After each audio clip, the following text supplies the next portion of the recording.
I wrote a book. It's called Say Goodbye to Credit Card Debt. And one of the things that I identify in that book are the traps in the using in the credit card. And some of these traps are intentional and laid out by the banks to ensnare you into a cycle of debt. And their number one trap is the minimum monthly payment.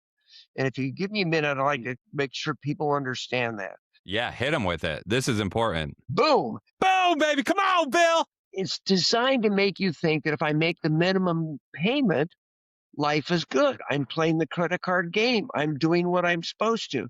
But that minimum payment is usually 4% of the outstanding balance.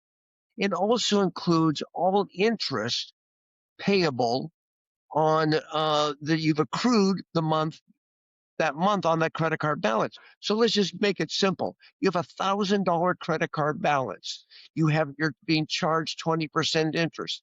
The minimum monthly payment is 4% of $1,000. So the minimum monthly payment is 40. Well, remember, it includes the interest on that $1,000. So that's about $17. So when you make the minimum monthly payment, you're paying $17 of interest, $23 towards the principal.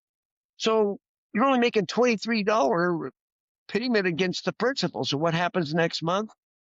You don't owe $1,000, you owe $1,074. Then the next month it's $1,129. The next month, because you're only paying so little of the principal, it builds up. Why do the banks design it that way? Because they make money on interest. Well, and then you're not even chipping away. Even if you're making the minimum payments, what I just heard you say is the balance grows. The balance doesn't even get smaller. Correct. And so if you're only making the minimum monthly payment, you're unlikely to ever be in a position to pay off the full balance. And it's designed to trap you in the cycle of debt. It's one of the most pernicious things, and most people aren't aware of it. So our country has $1 trillion in national debt that will never pay off. Why should an individual worry about paying it off? Why not just always pay the minimums and then die?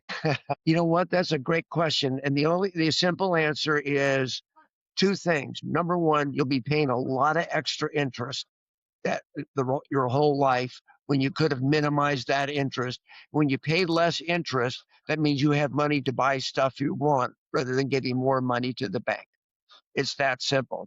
So yeah, you can do that, but you're going to enrich the banks rather than take a nice trip with you and your family or buy a newer, nicer car.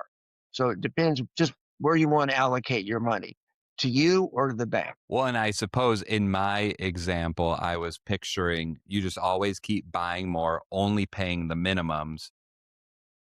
But they probably cap you at a certain amount, right? You can only take so much debt out. So if you only pay the minimums, eventually you'll hit the roof.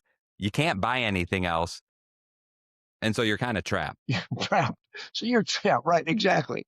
You're trapped by just paying the minimum monthly payment. And to your point, if you keep doing it, you'll hit your credit limit and you won't be able to buy anymore. So that probably is where the buy now, pay later sneaks in, because someone hits their cap, they start doing buy now, pay later.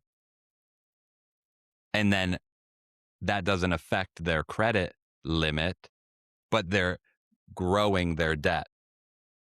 Correct.